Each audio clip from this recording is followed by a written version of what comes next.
Conquisto tudo o que quero, mas acordo todos os dias com a mesma fome. E não é de comida. Eu tenho tudo e ao mesmo tempo não tenho nada.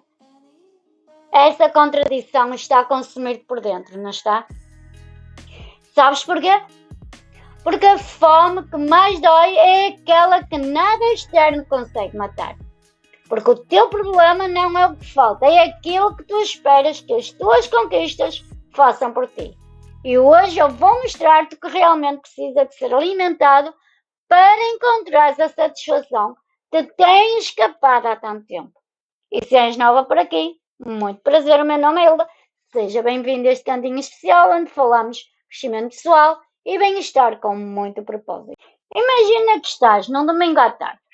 Almoçaste muito bem, a casa está super arrumada, nada urgente para fazer e de repente bate aquela inquietação, talvez uma vontade de comer qualquer coisa.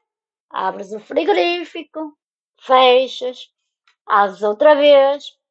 Sabes que não é fome. Tu sabes que não é fome. Mas abres na mesma.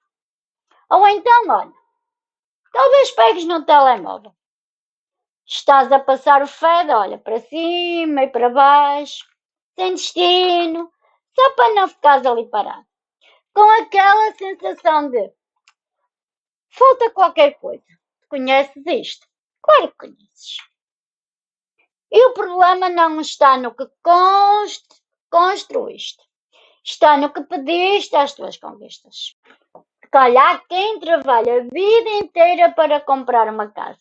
Compra e passado um mês, depois já está a pensar na próxima coisa. Há quem espere anos pela reforma para ter tempo. Chega à reforma e nem sabe o que fazer com esse tempo.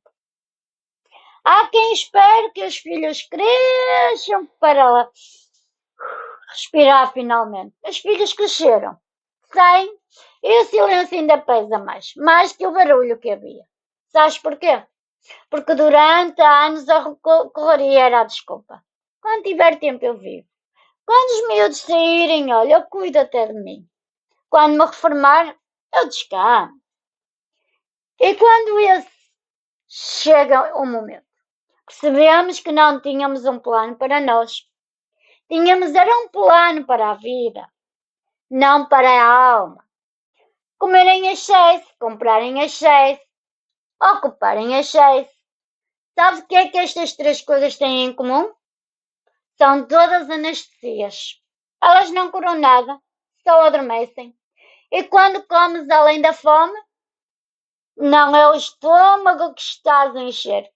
Nada disso. É o vazio que estás, olha, a tapar. Quando compras talvez aquela peça que não precisavas, talvez aquele objeto para a casa que nem tens onde colocar, não é prazer que procuras, é distração. E quando enches o calendário de tarefas, compromissos, saídas, sem um segundo da tua pausa, não é produtividade, ela é fuga. E fuga de quê?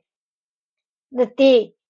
De te sentares contigo próprio e ouvires o que há lá dentro. Porque o que há lá dentro ainda não foi tratado. Ainda não foi visto. Ainda não foi, olha, talvez alimentado. Olha, e aqui eu quero falar contigo, de amiga para amiga, sobre algo que muita gente desta fase na nossa vida não fala. O silêncio depois de 50 é um capítulo, olha, à parte. Quando a vida abranda, ou quando somos nós que a fazemos abrandar, aparece um silêncio que pode ser lindo, maravilhoso, ou até pode ser assustador. Depende só de uma coisa: saber ou não saber quem és quando não estás a fazer nada. Há mulheres que chegam aos 50, 60 e percebem que passaram a vida inteira a conhecer os outros. E nunca se conheceram assim. Sabem o que é que os filhos gostam, sabem o que é que o marido prefere, sabem até o que o chefe espera. Minhas amigas, mas não sabem o que as alimenta, o que realmente as move, o que fariam se pudessem escolher só para si. E quando chega a silêncio, em vez do descanso. Vem aquela pergunta: e agora? Quem sou eu, na verdade? Oh, minhas queridas, e como essa pergunta dói, voltamos a fugir.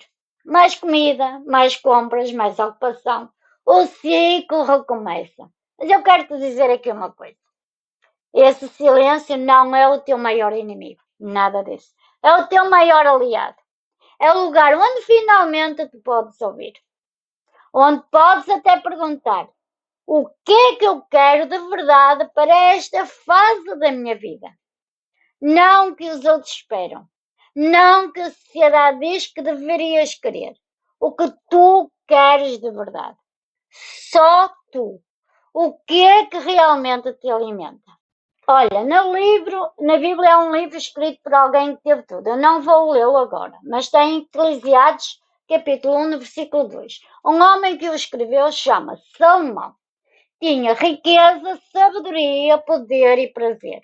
Obras grandiosas. Ele construiu, ele plantou, ele acumulou, conquistou, mas no fim ele escreveu: vaidade de vaidades.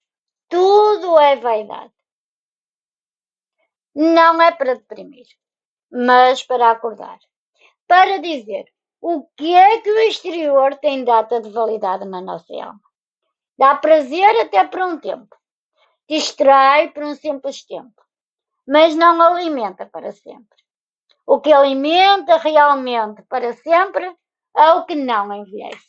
É o propósito, ligação e amor com intenção. Fé como uma relação. Então deixa-me te perguntar: o que é que realmente te alimenta? Eu vou dizer-te o que é que eu aprendi. Olha, e na verdade eu ainda estou a aprender. A primeira coisa é a presença real.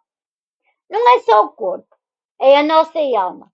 Há uma diferença enorme entre estar numa refeição e estar presente na refeição. Quando foi a última vez que estiveste de verdade numa conversa? Sem pensar talvez no depois? Sem o telemóvel? Simplesmente só ali com aquela pessoa? Isso é que alimenta.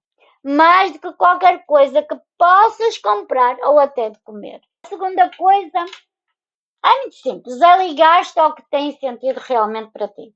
Não são grandes projetos. É perguntar: o que é que eu fiz hoje que valeu realmente a pena? Se a resposta custa aparecer, é sinal. É sinal de que estás a viver por inércia. A fazer porque sempre fizeste. A dizer sim porque é muito mais fácil. E quando vivemos por inércia, ficamos com muito mais fome. Mesmo com a barriga cheia. Agora temos a terceira coisa. Talvez até é mais difícil. É aprender a estar parado. Não é a dormir. Não a ver televisão. Parado. Parada contigo. 5 minutos por dia. Sem o telemóvel, sem tarefas, só tu. Sei lá, pode ser ouvir aquela música, caminhar sozinha, ou até sentada à janela olhar lá para fora. O silêncio não precisa de ser longo, mas precisa de ser honesto. E quando esse hábito entra, aparece algo que talvez não sentias há anos. Clareza. Sabes o que realmente queres e sabes principalmente o que não queres. Sabes o que te alimenta e o que é que te distrai. E essa clareza, minha amiga, meu amigo, muda tudo. E a quarta coisa é a mais importante, é alimentar a fé como relação e não como ritual. Há uma diferença enorme entre ir à missa por hábito e falar com Deus porque precisas. E entre rezar por obrigação e orar porque realmente acreditas que Ele está ali. Quando a tua fé é a relação, tens uma âncora, uma fonte que não seca, um lugar onde podes ir, mesmo quando tudo te falha. E encontrar algo que te sustenta. Isso não é religião, minha amiga. É alimento da tua alma. E a quinta coisa é que vai fechar realmente tudo é esta. Para de pedir às conquistas externas que façam o trabalho interno. A casa nova não te dá paz. Tu é que levas a paz para a casa nova. A reforma não te dá o propósito. Tu é que traz o propósito para ela. Os filhos crescidos já não te dão identidade. Tu tens de encontrar. Ou reencontrar independentemente deles. Isto não é egoísmo, é saúde. Um homem ou uma mulher alimentada, olha aqui por dentro, ama melhor por fora, mas muito melhor, acredita. Meus queridos, antes de terminar eu quero deixar-te aqui uma pergunta. Não para agora, mas para levares contigo. O que é que eu tenho estado a usar para tapar a fome que sinto aqui dentro? Será comida? Será compras? Será ocupação? Não há uma resposta errada, mas há honestidade. E quando encontrares a tua resposta, não te julgues. Percebe só o que ela realmente mostra, sobre o que ainda precisas te alimentar. Mais uma vez, se este conteúdo tocou em ti, olha, deixa o teu like. Ajuda esta mensagem a chegar a mais pessoas. E se esta conversa tocou realmente o teu coração, guarda, partilha com alguém que também precisa de ouvir isto hoje. E lembra-te, se Deus através destes lábios falou contigo, não ignores. E quando o barulho do mundo for demasiado forte, o que é que fazemos? Respiramos fundo, sorrimos com esperança e confiamos em Deus, claro. Deus te abençoe, Deus te ama e eu também. Um beijinho muito grande e até o nosso próximo vídeo. Tchau, beijos!